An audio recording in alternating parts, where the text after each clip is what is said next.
Primero que todo, vamos a hablar de en qué consisten los tumores cerebrales. ¿Qué es el cerebro? El cerebro, digamos que es el órgano que se encarga de controlar todo el cuerpo. A mí me gusta siempre explicar a los pacientes que el cerebro forma parte de una estructura global que se conoce con el nombre de sistema nervioso central.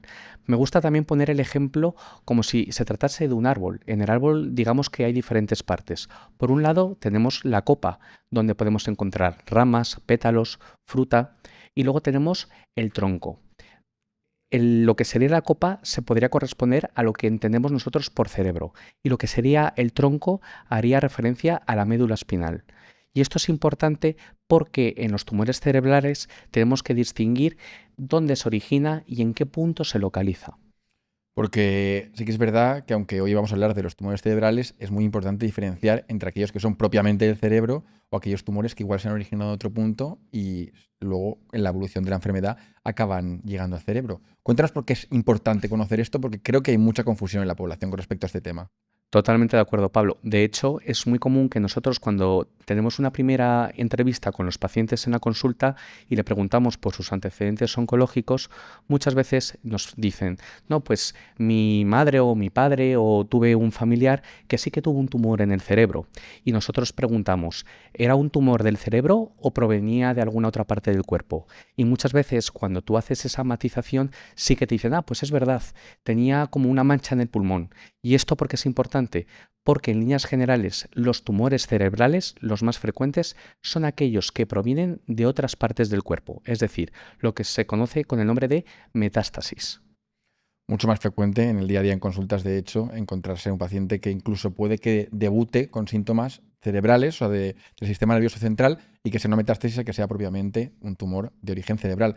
Cuéntanos ahora, centrándonos en los tumores cerebrales por sí, ¿qué tipos hay? ¿Qué diferencias existen entre los tumores cerebrales como tal?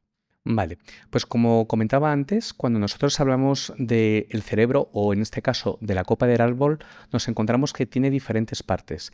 Con los tumores cerebrales sucede prácticamente lo mismo, que dependiendo del lugar donde se origina, le ponemos un nombre u otro nombre. No es lo mismo el tumor que se origina, por ejemplo, en la médula espinal, es decir, en el tronco del árbol, que aquel tumor que se origina, por ejemplo, en el cerebro.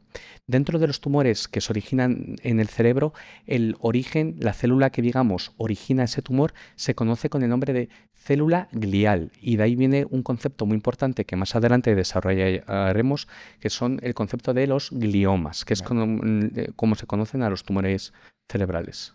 Que vienen de los de la glía. ¿Hay algunos otros tumores aparte de los que vienen de la glía? Porque sí que que es verdad que en otros tumores también es común, pero yo creo que justamente en este tipo el tema de que algunos sean más agresivos y otros sean menos agresivos también depende mucho de dónde, qué parte de estructura de esa copa, como dices tú, que me ha encantado el símil, de dónde, qué parte de la copa venga el tumor. ¿Qué otros tumores existen y qué diferencias tienen de agresividad, más o menos? Vale, pues aquí hay que hacer también otra matización porque hay un tumor que se localiza dentro de lo que es el cráneo, es decir, de la cabeza, que no es propiamente un tumor cerebral, pero que también es muy frecuente.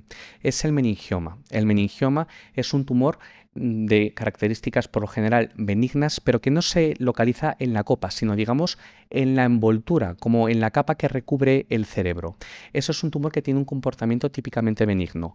Pero dentro de lo que son los tumores cerebrales, como muy bien has comentado, nos encontraremos tumores que tienen una naturaleza más benigna y otros que tengan una naturaleza más agresiva.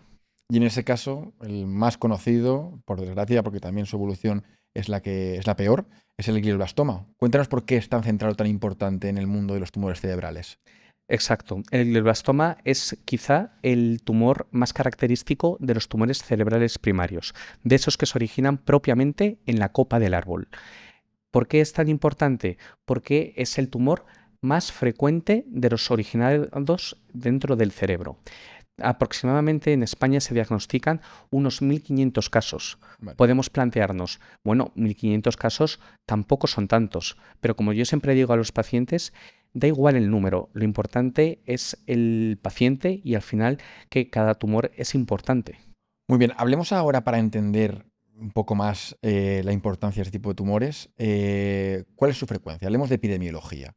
¿Cuán frecuentes son este tipo de tumores en nuestro medio, en España y en términos generales incluso también en el mundo? Pues como has comentado muy bien antes, es un tumor, por suerte, muy infrecuente. Así que uno de los primeros mensajes que tiene que tener clara la gente que nos escucha es que es un tumor que es raro que se produzca. Como he comentado antes, el glioblastoma en concreto se diagnostican 1.500 casos, que en el concepto y si tenemos en cuenta el número de tumores que se diagnostican cada año en España, representa apenas un 1-2% de los tumores cerebrales. ¿Cuál es, dentro de esta población a la que afecta, digamos, el tipo de paciente más común que se ve afectado? Hablamos en el anterior episodio justo de los de tumores de cabeza y cuello, que son pacientes, fumadores, bebedores, normalmente son hombres, de una edad pues en mayores de 50, 60. En este caso, ¿cuál dirías tú que es el tipo de paciente más típico Vale. que sufre este tipo de tumor? Pues esto es un tumor que puede afectar tanto a población masculina como a población femenina.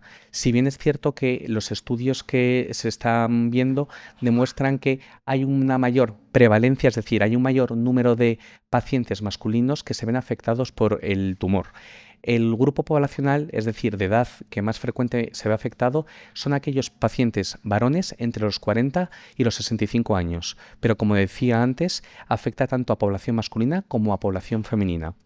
Por ejemplo, antes hablábamos del meningioma, el otro tumor, de las capas que envuelven el cerebro. Ese, por ejemplo, Ese sí que que es tiene una más evolución un poco menos tórpida, ¿no? exacto, el que es benigno, por así decirlo. Vale. Ese, por ejemplo, afecta más típicamente a las mujeres.